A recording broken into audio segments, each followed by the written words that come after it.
வாக்குண்டாம் நல்ல மனமுண்டாம்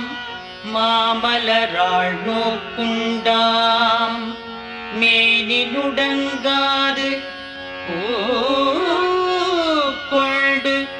துப்பார் திருமேனி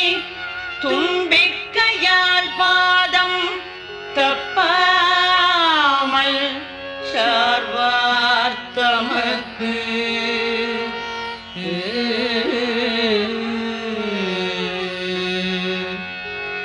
பாலும் தெளிதேனும் பாகும் பருப்பும்